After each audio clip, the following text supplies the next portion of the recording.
Welcome to today's Global Connections program. I'm Bill Miller. What is the United Nations doing through the Millennium Development Goals and the Sustainable Development Goals to focus attention on many issues we're dealing with, one of which is to help empower women and to really focus on how they can have healthier lifestyles. We'll be back in just a moment to talk about these and other important issues.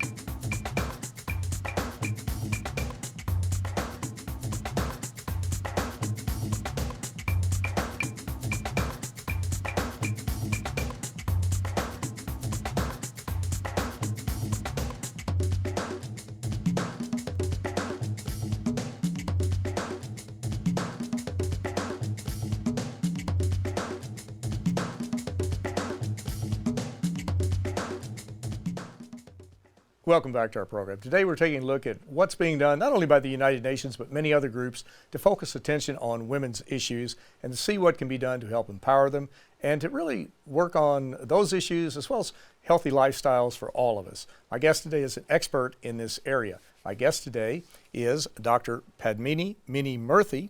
Dr. Murthy is the representative of the Medical Women International Association to the United Nations. Dr. Murthy has served as a consultant to the United Nations, and she is on the faculty at New York Medical College as the Director of Global Health and Associate Professor. Dr. Murthy, welcome to today's Global Connections program. Thank you so much, Mr. Biller. I appreciate it, and I'm going to call you Minnie. You said Absolutely. Be sure and do that, so I will do that. Thank you so much. I appreciate you being with me today. Let's start off with the group you're involved in. You're a representative to the United Nations for this group, the Medical Women International Association. What is that group? What does it do, and when was it formed, and why was it formed? Thank you so much, Bill, for having me. And Medical Women's International Association is a worldwide NGO. We work in more than 75 countries. We work with the local physicians and healthcare providers. And in 2 years, we're going to be 100 years old. And it's really interesting, and I'm proud as a New Yorker that it was first started here in New York by Dr. Esther Lovejoy. And the focus is we look at women's issues from a human rights perspective and also a gender-sensitive approach. Because, Bill, you know, it's like, I really like your tie, by the way. But the thing is, for a woman, you have so many issues, right from the time she's born to the end of her life. So there are different issues, and that's the cyclical approach. So that is the approach we work with. By we, I mean myself and my colleagues, because you're basically working at the grassroots. You're working on the ground to make sure women's health issues are addressed from a holistic approach, looking at the social, cultural, and economic environments they're in. Exactly. Now, are there certain agencies, programs, commissions, what have you, that you interact with at the United Nations to bring up these issues, to share information, to learn about these issues as to what the UN's doing? And the UN's doing a lot through Yes. UN Women and a lot of other activities to help women. But is that how you operate? Yes. In answer to that question, yes and no. The yes is yes, we do work very closely with UN Women and also with UNFPA. And in my role as the member of the executive committee of the NGO CSW New York, we have been working very closely with UN Women on these issues. And also our representatives in the attend the World Health Assembly, as you know, which is held in Geneva every year at the WHO headquarters, and work closely to see how can we make sure that women are not being sidelined, but have their needs being met. And the other thing is, one of our former colleagues from the WHO, from Medical Women's International, did actually do kind of a sabbatical in WHO. So she brought back with her a wealth of knowledge, which really was shared with all the colleagues. And we also worked on getting a gender mainstreaming manual, which is very well received, and it's available for anybody to look at. So that's how we work. And in answer to no is because we work with a lot of non-UN agencies too, and other NGOs in various areas, like in Asia, in Africa, to get projects going with a focus on women and the girl child. Because Bill, we cannot forget the girl child. Exactly, it's very true. Well, I mentioned in the opening about the Millennium Development Yes. Goals. We'll talk about those briefly, and then the Sustainable Development Goals. But just for our viewers to jog our memories, the Millennium Development Goals were launched in 2000, ran on a 15-year continuum, 2000-2015. There were 8 logical, practical, measurable goals, such as reducing abject poverty by 50%, to promote universal primary school education. Number 3 was to empower women and to Yes. promote gender equality. And of course, number 4 and 5 dealt with reducing infant mortality rates and maternal mortality rates. Those two have been, so many of the goals have been semi-achieved or achieved in many areas, but those two, 4 and 5, have lagged a bit. How is your group focused on those? Yes, actually one of the things is, unfortunately, even though I say this unfortunately because even though the number of women dying in childbirth has reduced from 550,000 annually to about 372,000, even then it's unfortunate because we should really have it 0. It's not wistful thinking. But one of the biggest challenges I see as a clinician, as a public health practitioner, and my colleagues, that the basic care of a trained skilled birth attendant is often elusive. And that is a big contributor to these high maternal mortality rates. And again, Ebola, diseases like Ebola, creates havoc on a pregnant woman. Because one of the things, without being too scientific, is, Bill, when a woman is pregnant, her immune system is lowered, and you're more at a risk for getting some of these diseases. And it's not only she, but also the infant she's carrying. So we need to have better health care at the ground by training the trainers. And in some countries, unfortunately, there is a real dearth of skilled birth attendants, which leads to a lot of problems we are facing. Anemia, malaria. Anemia causes, when you're anemic, women bleed a lot when they give birth, and often they die because they don't have simple measures as a blood transfusion, which can save their lives. Exactly. In so many of these services, now many of the countries, economically developing countries, do not have the budgets that the developed countries have, obviously, but a lot of these services can be provided very inexpensively. You mentioned the various agencies, the World Health Organization, a frontline UN agency working with Rotary International to eliminate polio. Yes. There are UN Children's Funds on the ground, but so many of these can be dealt with really inexpensively, and our viewers hopefully will go to sites like unicef.org and make contributions, or some of the other sites that are out there, or other non-governmental organizations, but they can be dealt with inexpensively, can they not? Yes, and I would like to share an example with your viewers that a couple of years ago I started working with the former First Lady of Malawi. She was the First Lady then, Her Excellency Callista Mutharika. And now she's ambassador for maternal health. I met her 3 years ago at the UN, and I was struck because, unfortunately, Malawi has a very high maternal mortality rate because the number of trained physicians there is very low, Bill.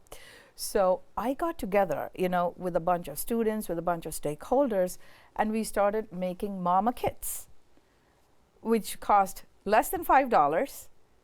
And they have the basic materials like gloves, onesies for the baby, a cord, a clean thread to tie the umbilical cord, blade, soap, gloves.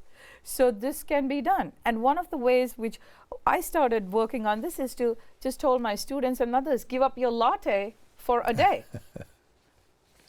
For a week, we had this give up your latte. So instead of buying a latte, they contributed $5, and we got a whole lot of mama kits and had fundraisers and raised almost $14,000 to build a maternity waiting home for them, because Malawi is very hilly, and these women who are pregnant have to walk long distances.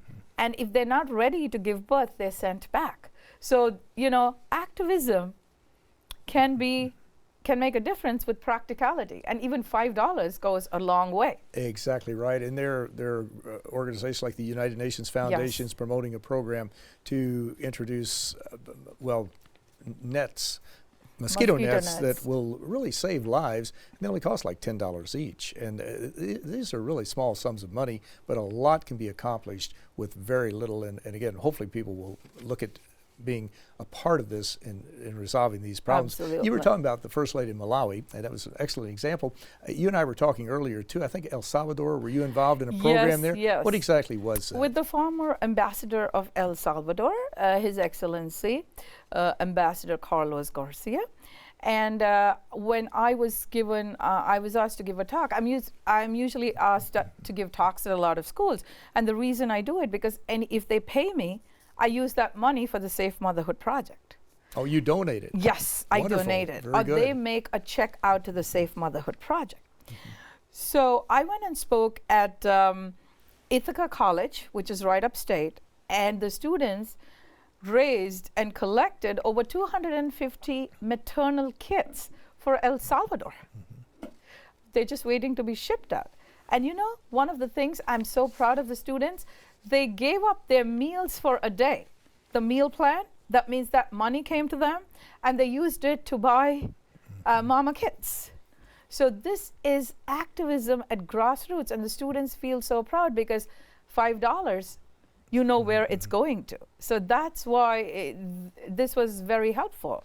So we've raised almost about boxes with 200, put together 250 mama kits, as they're called, to be distributed. Wonderful. That's very good. Yes. Now, you are also an author. You have written a couple of books. We'll talk about it, but one is Women's Health and Human Rights. What does the title say? Everything, or what's included? It's a very thick book. It's very well documented, but we can't go through all 500 pages. But roughly, what was the focus of it? Yeah, thank you, Bill, because that is, I would say, my second child. I have my own daughter, but this is my second child. It's a joint venture with another colleague and friend I reached out to. I realized that there was not a book which was kind of focusing on women's health and human rights. And I'm so happy because people like Nobel laureate Amartya Sen believed in me and gave me a chapter for the book, as did Paul Farmer. So it's a very interesting book, which is being used interdisciplinary, not only by health, universities with health programs, but also with women's studies, because it looks at why is it in some areas women have to fight to make their health decisions. So we looked at the socioeconomic determinants, which I mentioned, and also a lot of times they were not even aware of what the human rights are. And this kind of stemmed out of also, I worked as a consultant with the UNFPA on the HIV/AIDS update a couple of years ago, and I realized when talking to other leaders in the community and religious heads, that it was a very constructive dialogue, because it helped them understand why we need to focus on family planning. So looking at it from the human rights approach, definitely it's been like, that's why, at least personally, my mission is to look at the human rights and make sure women are empowered to understand the human rights, because they can make their health decisions. They don't have to wait for their husband, partner, son to make the decision for them. So that was the focus of this book, and I am so happy to share this with you, that Her Excellency Michelle Bachelet, the current president of Chile, has a copy of my book, as does Her Excellency Mary Robinson, who, and Madam Bachelet told me she really found the book interesting because it was useful like when people were going to work on the ground. So she thought it was an interesting book. So I think that is one of the reasons I put together this book. And I'm working on another book too, looking at, what challenges we face in the 21st century. Okay. Well, you're watching Global Connections Television, which is an independently produced program. The opinions expressed on Global Connections are solely those of the moderator and his guest. We would invite all of our viewers to go to www.globalconnectionstelevision.com to comment on this program, previous programs, or to make suggestions as to future speakers and topics. Our guest today is focusing on really health issues pertaining to women, but also health issues to pertain to all of us to some degree. My guest today is Dr. Padmini Murthy. Dr. Murthy is a representative of the Medical Women International Association to the UN, and she is on the faculty at New York Medical College as the Director of Global Health and as an associate professor. Many were talking about issues pertaining to women, and let's broaden this just a little bit. I mentioned Millennium Development Goals 1 through 8, and then December 31st of 2015, they're going to expire, and we're going to move into the Sustainable Development Goals. And one of the big ones is goal number 3, to ensure healthy lives and promote well-being for everyone. How does that tie into what we're doing today? And is that an expansion of really what was in the original Millennium Development Goals, especially to empower women or to focus on maternal and infant health? Bill, thank you. I think that's really a great question. And I would see it as a natural progression because it's kind of encompassing not only women's health, children's health, but also making sure girls go to school and empowering women. Because if women are healthy, communities are healthy. A healthy woman can take care of her family. So it's very important that, as you say, we focus on health for everybody. Because, Bill, not to digress, but non-chronic diseases or non-communicable diseases or chronic diseases are taking a big toll globally. So by simple measures like, exercise, reduce your salt intake, all these go a long way in not only making sure an individual is healthy, but the family and the community is healthy. And as you know, as all of us know, healthy communities mean healthier nations.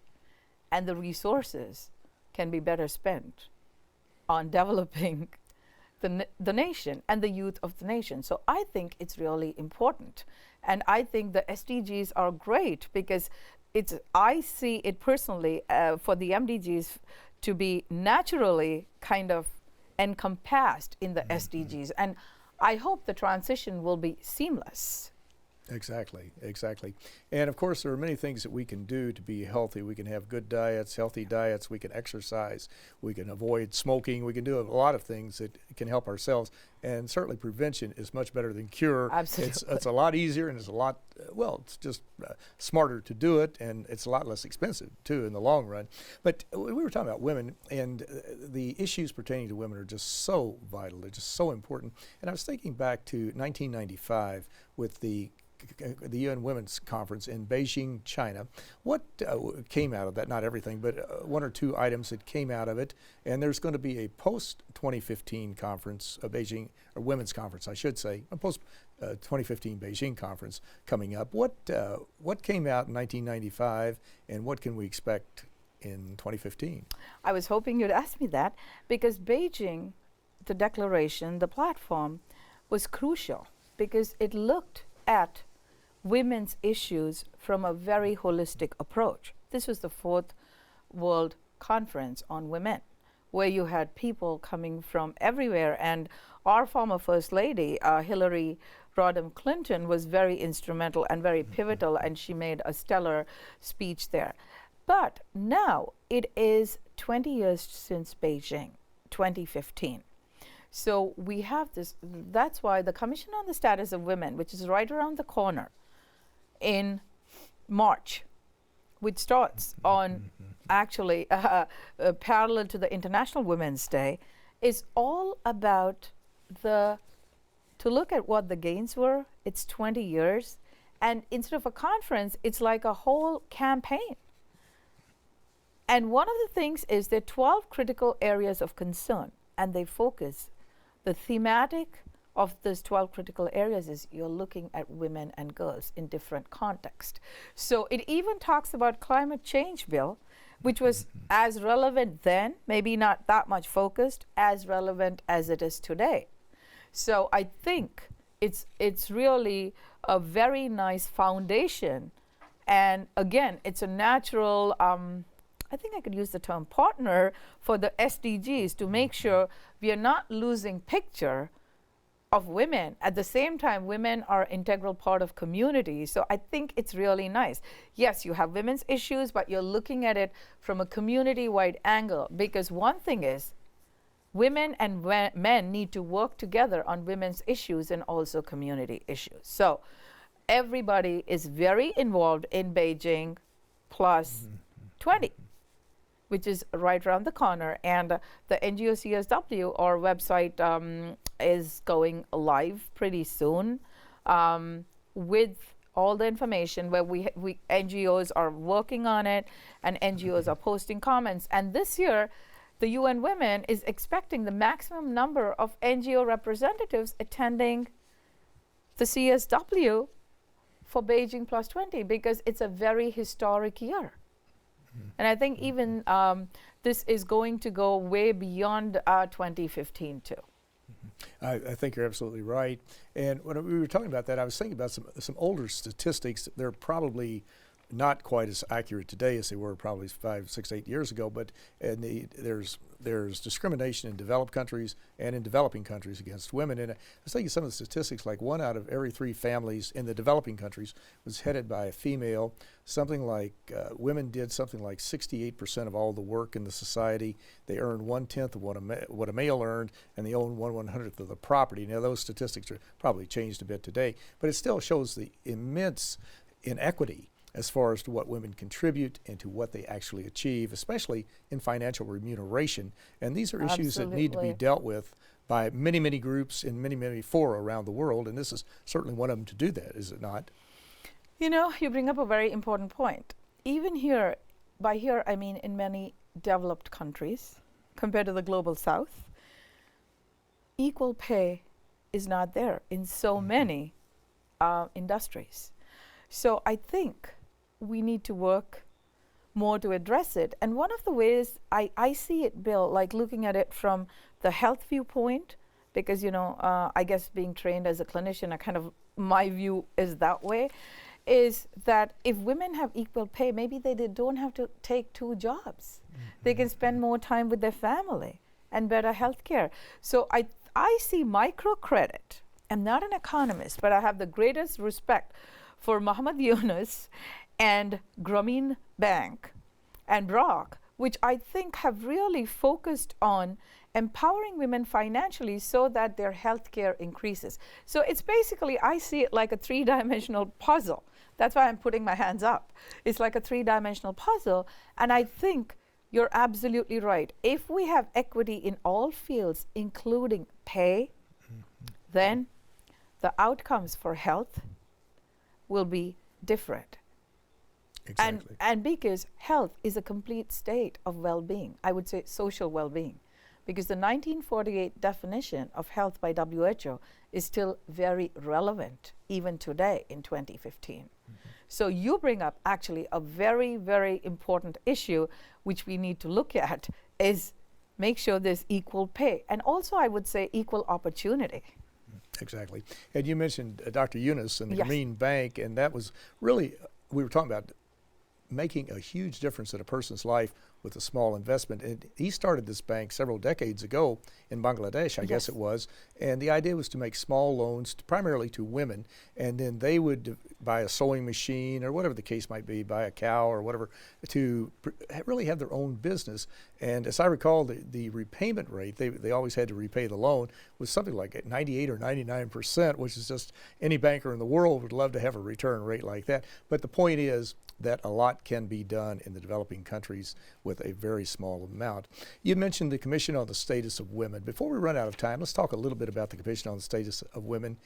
It is something that is so very important. It's coming up in March, and it's one of those operations within the UN that brings in the women leaders, and men too, to a large degree, from all around the world to focus on these problems. But these are so vital, they're so important, and I wish we had more time to go into them today. But Dr. Minnie Murthy, I want to thank you so very much for a very interesting and a very informative program. Thank you very much. Thank you, Bill. And it was really great. Thank you so much for having me. My and pleasure. Good luck to you. Thank you. Thank you so much. Thank you.